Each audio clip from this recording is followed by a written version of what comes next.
That's why when a music minister wants to go for a meeting, he's charging money. It's wrong. You were not doing it when you started. Why must you do it now? Because you feel there's a justification. You are putting money on divine realities. When did you stop trusting in God and now trusting in your analysis? God started raising you as a music minister, but suddenly you discover that there's a lot of fame now. So there are many things you can do, and you corrupt it. And so there are many of us, although we passed the test of God's leading, but we corrupted it by going the way of unrighteousness. Now, you know, when we are talking about this money thing with music minister, it's not only those who sing, even those who preach. There are many prophets and apostles today. If you want to invite them, you will negotiate the terms. You will negotiate it. You know how they do it? It's either they charge you what you will pay them, or when they come, they make sure they move in power seriously, and then they call for seed. And then the formula will be stated.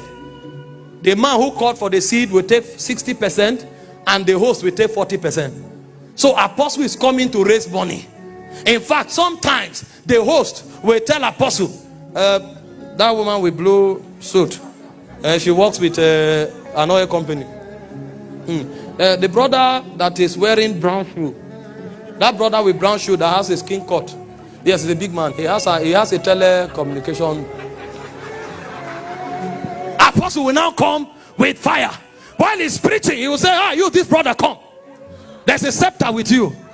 There's a scepter. God wants to. And now, because they have called brother out, his ego will rise.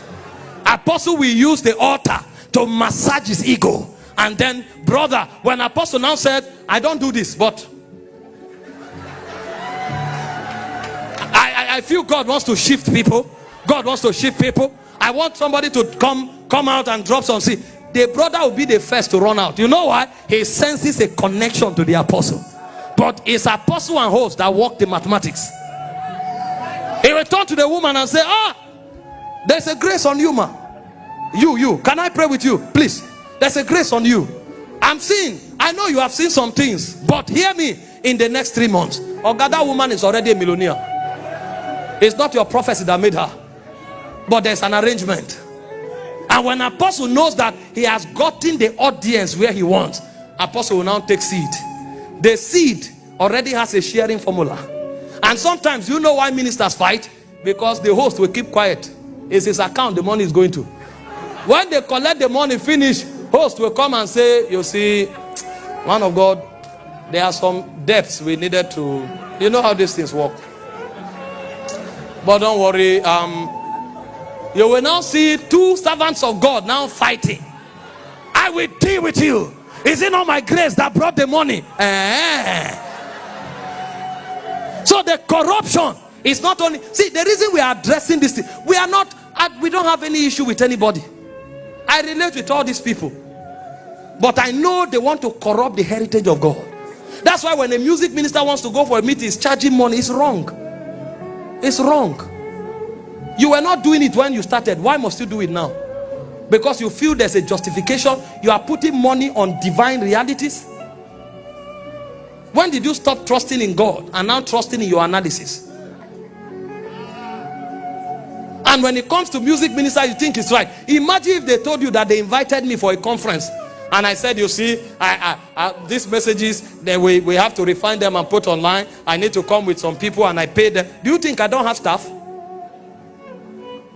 I have more than 40 staff on my payroll now. So it's not only the music minister that has staff. I have staff. So I'm going for meeting. I'll now come and charge and say, listen, I have staff. I'm paying salary. And then I'm charging money, 30 million. You who is singing song for 10 minutes. And me who is preaching for 2 hours. Who is doing more work? Even the Bible said the elder that rule well is worthy of double honor. Not the one that sing. It said the one that labor in word and doctrine.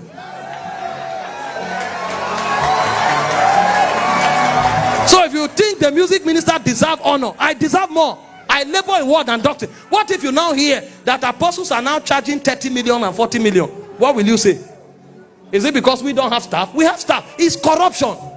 Listen, if it was God that exalted your horn, just go. The people will honor you because of the honor God has put on your life.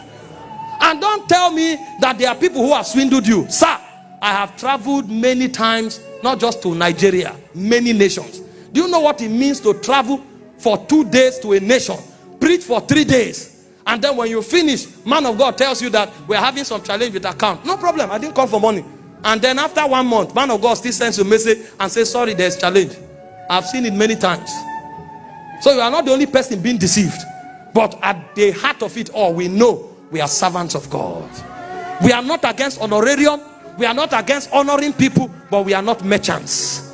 We are not merchants, we are servants of God, whether music minister or preacher of the gospel. And so you who is a preacher, nobody should coerce you, or don't fall under the pressure of money and go to raise seed so that you can take your percentage. You are a wolf in sheep clothing. And you who is a music minister, don't go charging money to sing. You are not a performer, you are a worshiper.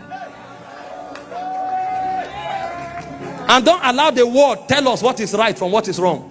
How many psalmists were charging money in the Bible? Are you the first psalmist? When Elisha said, go and get me a minstrel to sing, and he brought down the present, did you hear that the minstrel said, I need to be paid 3 cowries? We are trying to force what is wrong to be right with mundane justifications. This is not a fight against anybody. We are all brothers and sisters, but we must address these truths so that the heritage, the purity of the heritage of God is preserved.